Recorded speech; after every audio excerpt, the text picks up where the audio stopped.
কোনোভাবে যেটা আমরা বলেছি রাস্তায় কোনো হকার বসতে পারবে না।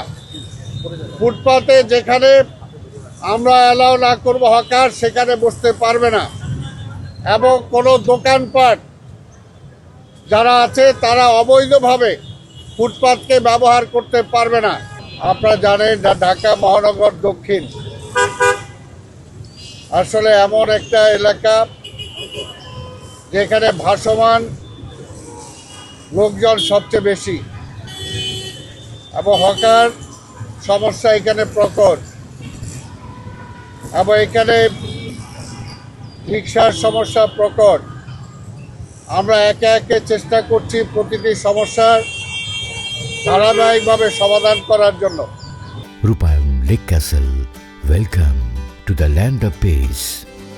এই কারণে আপনারা শুনেছেন যে গত ধানমন্ডিতে যেটা আমরা প্রোগ্রাম করলাম, এর আগে আমরা জনগণকে সচেতন হওয়ার জন্য বারবার অনুরোধ করেছি, কিন্তু বারবার বিভিন্ন কথা বলার পরেও অনেকে সেগুলো দৃষ্টিপাত করে না, নিজেদের সচেতন হওয়ার জন্য চেষ্টা করে না। এটার জন্য আমরা যৌথ অভিযান শুরু করেছি, আজকে দ্বিতীয় যৌথ অভিযান। এর মধ্যে দিয়ে আমরা একটা বার্তা আপনাদের মাধ্যমে নগরবাসীকে দিতে চাই, আপনারা দয়া করে আইনের প্রতি শ্রদ্ধাশীল হন, নিয়মের প্রতি শ্রদ্ধাশীল হন। এই ঢাকা শহর আপনার, এই ঢাকা শহর আমার, এটাকে পরিচ্ছন্ন রাখার দায়িত্ব আমাদের সবার। তাই সেই ব্যাপারে আজকেও যে আমরা অভিযান করব, মূলত এটা কারো বিরুদ্ধে কিছু করার জন্য নয়, ফাইন করার জন্য নয়। আমরা শুধু বোঝাতে চাই যদি আইন অমান্য করেন তাহলে আইন অনুযায়ী আপনার বিরুদ্ধে ব্যবস্থা নেওয়া হবে, এবং ওই অভিযান দেখে বাকি যারা আছে অন্যান্য এলাকার তারাও যাতে সচেতন হন। কোনোভাবেই যেটা আমরা বলেছি রাস্তায় কোনো হকার বসতে পারবে না। ফুটপাতে যেখানে আমরা অ্যালাউ না করব হকার সেখানে বসতে পারবে না, এবং কোনো দোকানপাট যারা আছে তারা অবৈধভাবে ফুটপাতকে ব্যবহার করতে পারবে না।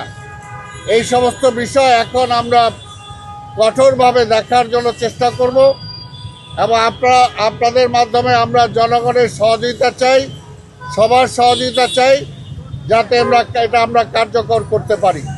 আজকে যেমনি এখানে অভিযান হচ্ছে, আবার শুরু হবে।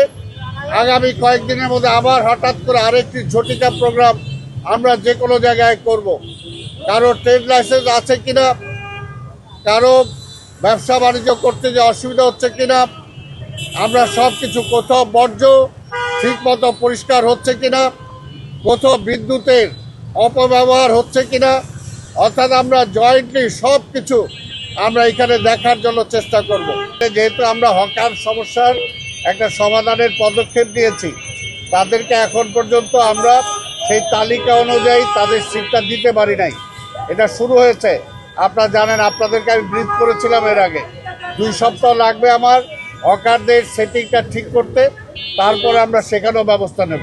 এটা স্বল্প মেয়াদি শুরু হয়েছে, দীর্ঘমেয়াদী অবশ্যই সুফল হবে। আপনারা জানেন আমরা জনগণকে যতই বলি না কেন, কিন্তু তারপরও জনগণ সচেতন একেবারে যে হয় না এটা ঠিক না। গত ঈদে আপনারা দেখেছেন, এর পরবর্তী সময় দেখেছেন, এখনও দেখছেন জনগণ সচেতন হচ্ছে, তবে সেটা পার্সেন্টেজ হয়তো কম।